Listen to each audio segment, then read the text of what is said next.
दोस्तों, ऐसा है कि कई बार हम अपनी जिंदगी में कुछ नया शुरू करने की कोशिश करते हैं और जब हम वो नया काम करते हैं तो हमें कभी कभी ऐसा लगता है कि हमने अच्छा किया कि हमने ये काम शुरू कर दिया, क्योंकि हमारे रास्ते में लोग भी जुड़ने लगते हैं और हमें नए नए तरीके का आभास होने लगता है।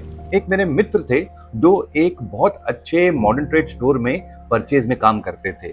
उन्होंने भी ऐसा सोचा कि उनको अपना बिजनेस शुरू करना चाहिए और उन्होंने अपने जॉब से रिजाइन कर दिया। वो नोटिस पीरियड सर्व कर रहे थे और उन्हीं दिनों मेरी उनके साथ एक मुलाकात हुई। मैंने उनको कहा कि सर, मैंने तो जॉब कब का छोड़ दिया, अब तो मैं एक फुल टाइम कंसल्टेंट हूँ। तब उन्होंने कहा कि देखो क्या सा संजोग है, आपकी मुलाकात मेरे साथ हो गई। मैंने भी अपना जॉब छोड़ा है और मैं भी अपना बिजनेस शुरू करने वाला हूं और मुझे ऐसा लगता है कि ये संजोग ही है जिसने आपको और मेरे को दोबारा मिलाया है और मुझे ऐसा लगता है कि हम लोग एक अच्छा बिजनेस कर सकते हैं। उसके बाद करीब 1 साल तक हमारी मुलाकात नहीं हुई और जब हम मिले तब मैंने ये देखा कि वो उसी कंपनी में काम कर रहे थे जहां पर हम मिले थे। तो मैंने उनको पूछा कि सर, आपने तो कहा था कि आप बिजनेस शुरू करने वाले हैं, फिर आप जॉब में कैसे आ गए?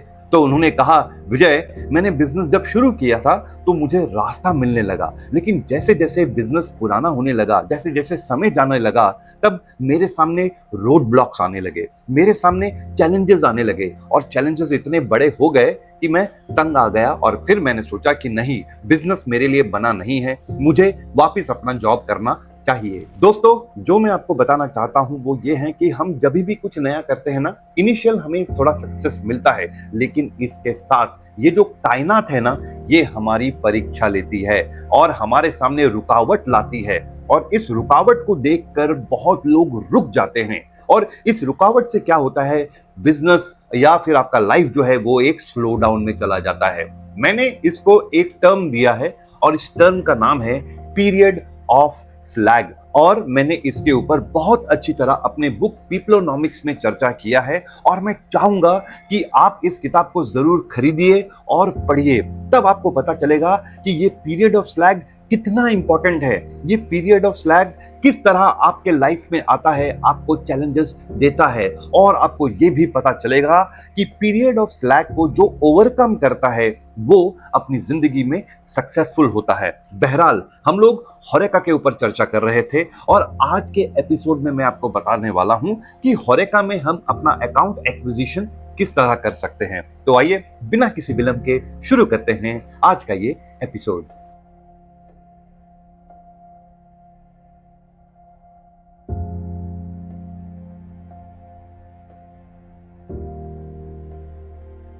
दोस्तों, हमें ये याद रखना चाहिए कि जब हम होरेका बिजनेस के ऊपर बात करते हैं तो इसमें क्लाइंट एक्विजिशन और क्लाइंट रिलेशनशिप एक बहुत इंपॉर्टेंट रोल प्ले करता है।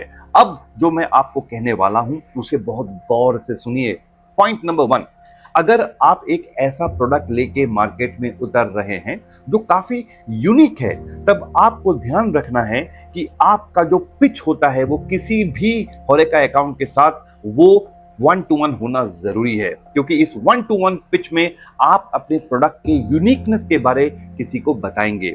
जब मैंने टाइफू फ्रूट इन्फ्यूजन इंडिया में लॉन्च किया था, तब फ्रूट इन्फ्यूजन बोल के क्या चीज है कोई नहीं जानता था। फ्रूट इन्फ्यूजन में 3 फ्लेवर आते थे, black currant racer, lemon and lime zest और ऑरेंज स्पाइसर। इन 3 चीजों को लेकर मैंने मार्केट में इस प्रोडक्ट को लॉन्च किया था। और दोस्तों, मेरी जो इनिशियल मीटिंग होती थी ना किसी भी होरेका क्लाइंट के साथ, बहुत डिटेल में होती थी और वो पूछते थे मुझे कि भाई ये फ्रूट इन्फ्यूजन क्या होता है, क्या यूनिकनेस है इसकी और मुझे ये प्रोडक्ट क्यों लेना चाहिए। और अगर मैं उनको कन्विंस कर लेता तब वो ये प्रोडक्ट को जरूर ले लेते। और दोस्तों, फ्रूट इन्फ्यूजन में काम करने का मुझे ये फायदा हो जाता था कि क्योंकि जिस कंपनी को मैं रिप्रेजेंट कर रहा था सिर्फ वही एक कंपनी है जो फ्रूट इन्फ्यूजन बनाती थी, तो एक काइंड का हमारा मोनोपोली होता था। और दोस्तों, इसमें क्या हो जाता है ना कि अगर किसी को ये प्रोडक्ट पसंद आ जाता, मार्केट में वो ढूंढता लेकिन उसको वो प्रोडक्ट नहीं मिलता, अंत में वो क्या करता, वो हमारे पास ही आता और इसकी वजह से हम जो है थोड़ा प्रीमियम चार्ज कर सकते थे। पॉइंट नंबर 2 ये है दोस्तों कि टाइफू में जिस तरह मैंने आपको फ्रूट इन्फ्यूजन की बात की, उसी तरह हमारे पास आसाम क्लासिक टी बैग होता था। असम क्लासिक टी बैग जो है वो हर एक कोई बनाता था, जैसे कि ताजमहल एक बहुत इंपॉर्टेंट प्लेयर था, टेटले एक बहुत इंपॉर्टेंट प्लेयर था, और उसके बीच में हमने टाइफू असम क्लासिक टी बैग को लॉन्च किया। इस केस में दोस्तों क्या होता था, 1-to-1 मीटिंग तो होती थी, लेकिन उससे ज्यादा जरूरी यह होता था कि भाई आसाम टी बैग जो है वो तो टी बैग है, वो तो हर एक इंसान बनाता है, तो आप भी बना रहे हैं, इसमें कुछ यूनिक नहीं है। इस केस में क्या होता था दोस्तों, हमें प्राइस के ऊपर खेलना पड़ता था। तो दोस्तों जो सोचने वाली बात है वो ये है कि आपकी जो स्ट्रैटेजी है ना वो क्लियर होना जरूरी है। तो पहला केस था वो था ब्लू ओशन स्ट्रैटेजी, मतलब हम एक इनोवेटिव प्रोडक्ट को मार्केट में लॉन्च कर रहे हैं। और दूसरा जो स्ट्रैटेजी है वो है रेड ओशन स्ट्रैटेजी, क्योंकि हम एग्जिस्टिंग मार्केट में एक नए प्रोडक्ट को लेके आ रहे हैं। और जब हम इन स्ट्रैटेजी को अच्छी तरह समझते हैं ना, तो अब हमें क्लाइंट एक्विजिशन में काफी मदद हो जाती है। होरेका में आप जिसके साथ भी डील कर रहे हैं ना, याद रखिए वो जो बंदा बैठा है ना उस तरफ, वो जो परचेज मैनेजर है ना, वो काफी नॉलेजेबल है और वो बहुत कुछ जानता है। उसको पता है कि अच्छे प्रोडक्ट को किस तरह आइडेंटिफाई करना है, उसे पता है कि ये जो प्रोडक्ट्स उसको लेने हैं उसको कहां से लेने हैं, मतलब उसका जो सप्लाई चेन होता है वो काफी इंटीग्रेटेड होता है और वो बहुत ही इन डेप्थ काम करता है। और क्योंकि वो सालों से ये काम कर रहा होता है, उसका जो नॉलेज बेस होता है ना वो चैलेंज नहीं कर सकते आप। तो इसीलिए आप जब भी किसी होरेका वाले के साथ डील करते हो ना, तो आपके अंदर प्रिपेयर्डनेस होना बहुत जरूरी है, आपकी तैयारी बहुत जरूरी है। नहीं तो ऐसा होगा कि वो आपको सवाल पूछेंगे लेकिन आपके पास जवाब नहीं होगा। और मैं आपको कह देता हूं दोस्तों, जब हम होरेका में डील करते हैं ना इन बड़े बड़े लोगों के साथ, इनको जो पता रहता है कभी कभी हमें भी उसका आंसर नहीं होता है।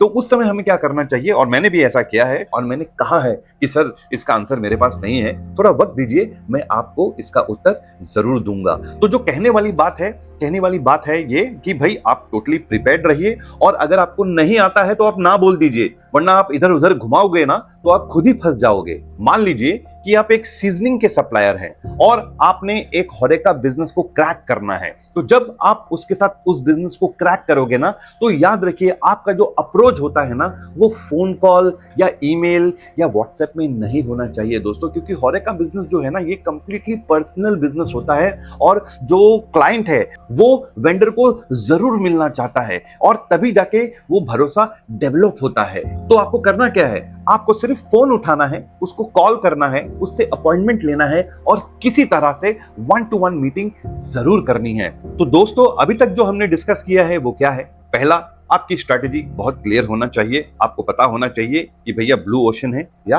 रेड ओशन है। फिर आपको यह पता होना चाहिए कि भाई आप जिस आदमी के साथ बात कर रहे हैं, जिस क्लाइंट के साथ आप बात कर रहे हैं वो कौन है, और उसी लेवल की आपकी इंटेलिजेंस और नॉलेज होनी चाहिए।